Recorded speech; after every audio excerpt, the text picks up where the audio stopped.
I want to let you know that our relationship at the Federation of Labour with the Canadian Labour Congress in my time has never been stronger, better, or friendlier. And our next speaker that I am excited to introduce is a huge part of the reason why.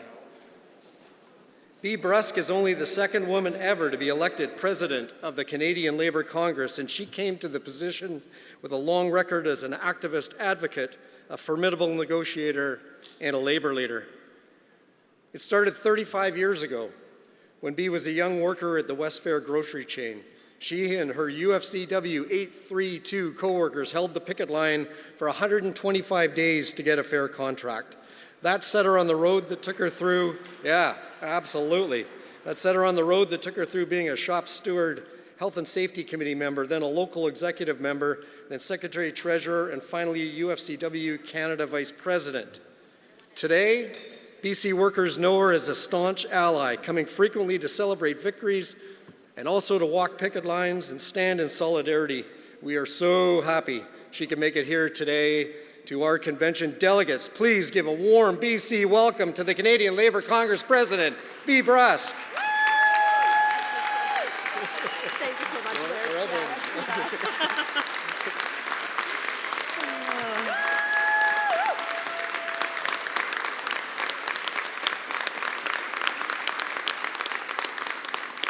Thank you so much for that warm welcome, folks. And I know that you have on your agenda Lily Chang, and she is in the house. Lily, stand up and give us a wave. Our CLC Secretary Treasurer. It is an absolute honor and a privilege to be here, and I really appreciate the invitation, Laird. Thank you so much. Every time I get to visit not just beautiful British Columbia, but NDP British Columbia, I'm lucky. And more so when we get to spend time together with committed union activists like all of you in this room. I want to take a few moments just to say a few outgoing words to your president, Laird. You know, we know that Laird has proven to be a fierce defender of workers, not just in BC, but right across Canada. He has worked tirelessly since his election in 2018, and looking back, my friend, you have faced some truly unprecedented times. A pandemic throwing workplaces into turmoil, natural disasters, flooding, fires, impacting many communities and workplaces, on top of all of the regular day-to-day challenges that all labor leaders face. We know that workers in BC are better off for having had you as their president of the BC Federation of Labour. And on behalf of myself and the fellow officers at the CLC and the labour movement in Canada, we want to say a heartfelt thank you. It's also for me personally been a pleasure to work alongside you, Laird. I really appreciate that you always provided excellent feedback. You always took a phone call. You always gave me advice. And I love the fact that you focused your approach on trying to build collaboration, trying to see where there are differences that we can surmount together and find a way to strengthen and broaden our labour movement. So thank you for taking that approach. I wish you tremendous success as you move into the next chapter of your life.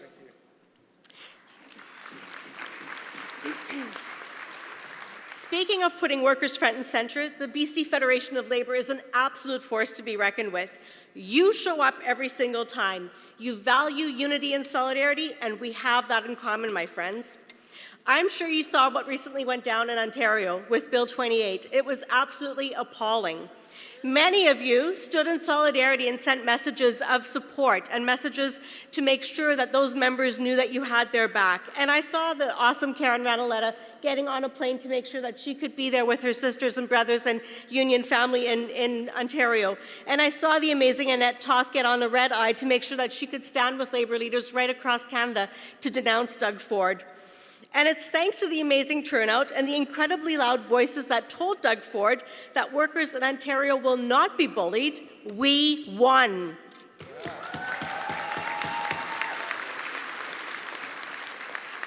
We won the repeal of Bill 28, the most anti-union legislation trying to impose a full collective agreement, as well as preemptively imposing back-to-work legislation before workers even had a chance to hit the picket lines, being ordered back to work. Shame is right, absolutely shameful. And on top of that, looking to use the notwithstanding clause in our Constitution to stomp on our rights to free and fair collective bargaining. Shame on Doug Ford. The labor movement, all of us collectively, helped get that government back to the table to bargain with CUPE education workers, as they should have been doing from the very start. We collectively showed Doug Ford and any other politician across this country that might want to borrow from his playbook that Canadian labour unions will not stand for that. And I was so heartened to hear your Premier say that that is not something he would ever use, and that is the difference between a government that cares about workers and those that care about profit and their buddies. We know, and governments need to know, that workers are fed up with governments and employers trying to impose unfair wages and subpar working conditions. And when we came together, we showed the power of our solidarity. We know that CUPE has a tentative agreement. They'll be voting on that this week, and we hope that their members' voices will be heard and they will do what they need to do to get to a collective agreement. Here in BC, you have worked to win some very important victories, and I heard that this morning when you heard the executive report. It was absolutely amazing and so impressive, coming from a province that has a Tory government, to hear all of the positives that you have achieved here in this province. Throughout the pandemic, all of you have fought hard for workers. You fought to keep their jobs and to keep them working. You fought for personal protective equipment to keep them safe and healthy at work. You fought for income support programs so that workers could pay their bills when their industries shut down. And you are constantly working in collaboration with employers and governments who put workers first. You helped restore card check certification, which is a major victory for unions. We all know that signing a union card is the best way to improve the working lives of workers. I was absolutely delighted to be in Victoria and to celebrate with your leaders here when that critical piece of legislation became official. It was a momentous occasion, and all of you in this room made that happen. You've also been incredibly hard at work, tackling the childcare crisis, working with this government to provide high-quality, affordable childcare spaces across the province for every family that needs it. You're also increasing capacity by investing in early childhood educators. BC, you have been the leader in early childcare, and once again, you played a really big role in making that happen. But with all of the great work and victories that we've won, now is not the time to take our foot off that gas pedal. In fact, quite the opposite is true. Now it's time for us to ramp up and push for even more for workers. We have some really big fights ahead of us, and there's nobody that I would rather have on my team than all of the committed BC labour activists that are in this room. I know how engaged you are in BC, and I see how proud you are, and how proud you are to make sure that you got a government that actually enacted 5 paid sick days. I know it wasn't the 10 that we were looking for, but you are the only province that has 5 fully paid sick days for every worker across your province. You made that happen. And you did that by making sure that you voted in a government that cares about workers and that knows what your priorities and expectations are. Taking a page out of your book of activism, and with the same type of perseverance at the federal level, we're going to fight to make sure that the economic recovery creates good jobs with fair wages for working families.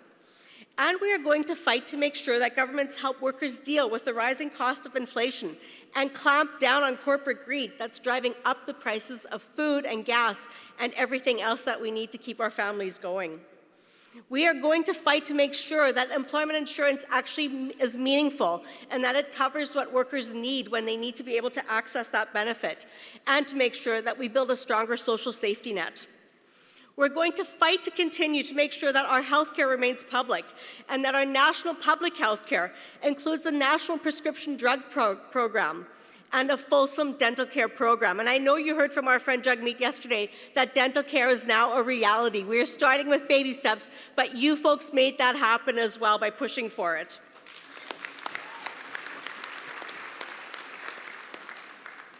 We are also going to make sure that we take more urgent action on climate change, because we know we have to save this planet for our kids and grandkids. We're going to fight to make sure that anti-scab legislation in the federally regulated workplaces is passed and enacted. So let me ask you, are you fired up about that? Are you ready to fight to make sure that that happens? That's good, because that's one of the major pieces of the backbone of our political action program for the months ahead. However, there is something that I need to talk to you folks about that's extremely concerning to me. You may have heard that the Conservative Party of Canada recently elected a brand new leader. Now, he's not new, but he's just a new leader. And you know him. His name is Pierre Poilievre. And Pierre promises to return Canada to the good old days. But with a very lengthy track record in Parliament that includes imposing austerity on everyday people, slashing billions from our healthcare programs, attacking workers' rights and attacking unions directly, he's pushing for right-to-work, US-style right-to-work legislation, which we all know in this room means the right to work for less for workers. He's pushing for legislation to make it harder for workers to organize. And he wants to shred benefits for unemployed workers.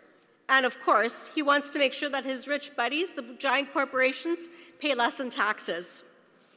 Shame is right. And we know that when he says the good old days, what he really means for workers is the dirty 30s.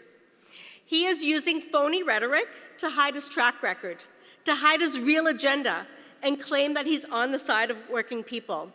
He is fanning the flames of resentment, blame, and hate. And we are concerned that his divisive slash-and-burn agenda will make it harder for workers and for working families across this country. So we have our work cut out. We have to fight for a federal government that believes in progress and believes in collaboration, that has workers' best interests at heart. And friends, this is a very pivotal time for our labor movement, because we cannot let the Pierre Poilievres of this world win.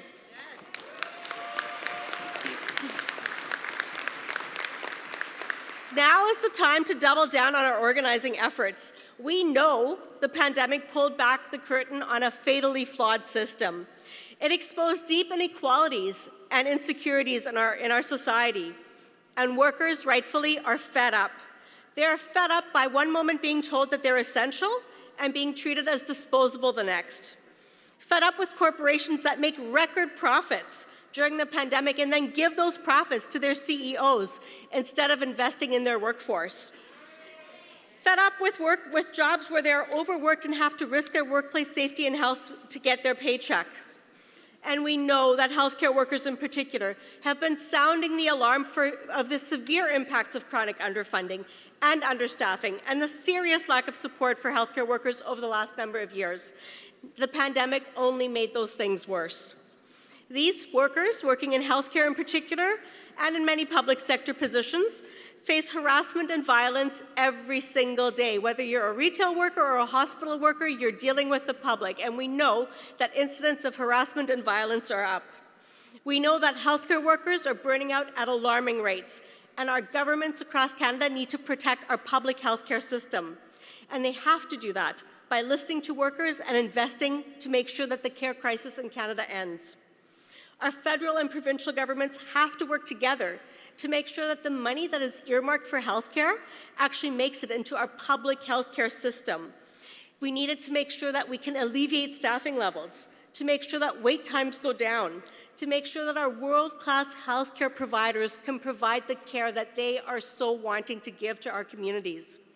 And we know that we can accomplish these things when we stand together and demand better. Which is why earlier this year, the CLC launched the first phase of a national campaign on care workers and the care economy. And we've recently launched phase 2. We celebrate care workers in a time of crisis, and we commend them for their strength and bravery. But we know that while they are our heroes, they are burning out, and we need to make sure that we support them. So our care campaign is aimed at not only celebrating that work, but also at demanding investments and strengthening the public care system and fighting back against privatization. Because we all know in this room, at some point, each one of us will need the help of a care worker. They are there for us during our most vulnerable times, and we need to be there for them.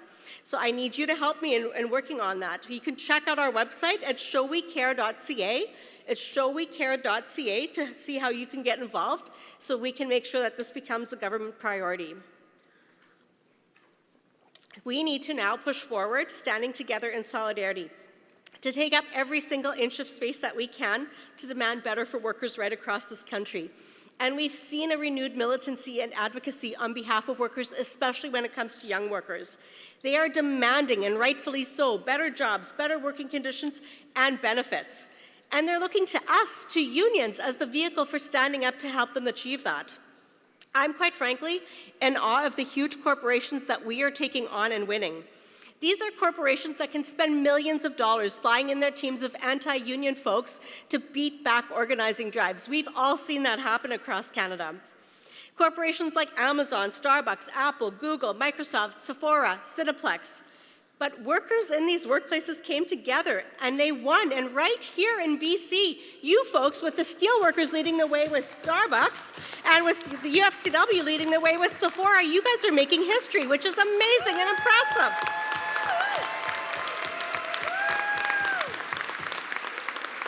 And these victories are absolutely inspiring others, and they're building a new wave of interest in unionization right across Canada.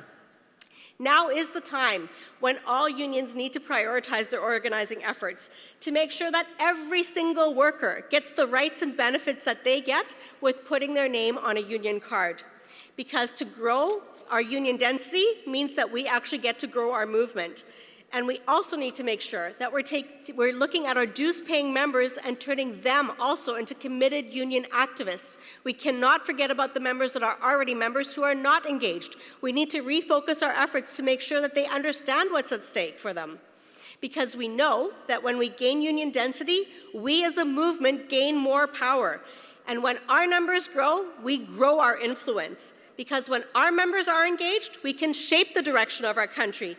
And that is how we can build a new social and economic model that will benefit every single worker and their family in this country.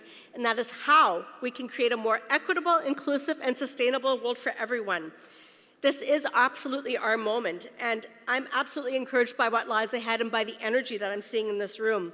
I know you heard from Jagmeet yesterday, but earlier this year, the Liberal government and the federal NDP announced a landmark agreement that will see the advancement of a number of our very key priorities. We have been pushing in the labor movement for our federal parties to work together and get things done for a long time. And when you look at the agreement, you can see labor's fingerprints all over it. Progress on childcare, expanding public health care to include dental care, starting with low-income children this year. Affordable housing. We know what strain housing insecurity does to people, and we know that the rising cost of living needs to be addressed, and housing is one big part of that equation. Just transition and anti-scab legislation with the labor movement at the table to make sure that we are actually drafting that legislation so it meets the needs of workers right across Canada. We are actively participating in that, and we will make sure that it becomes comprehensive, because we know that that levels the playing field and it allows all workers to get the best collective agreement possible. It's just the fair way to actually sit down at a bargaining table with employers. Canada's unions have been using our influence to build relationships with government while building the broad-based public support that we need in order to move these issues forward. And friends, working for the common good is exactly how our democracy is supposed to work, and what Canadians, what all of us need during these turbulent times. What we don't need is the Poilievre, deceptive, and divisive, dangerous rhetoric coming from him and his Conservative Party and right-wing friends. They are arguing for less help from government and to just let the markets decide. But let me ask you, when have the markets ever provided free dental care for children? When have they ever provided affordable housing for families or investments in public health care? There's a lot of cause for optimism ahead, and I can feel it in every community I visit. I feel it in this convention hall right now, because I know in the labor movement we have the vision, we have the conviction, we have the leaders, we have the momentum. We are the freaking labor movement. So let's flex our power like never before, and let's kick some ass for the working class. Solidarity, my friends.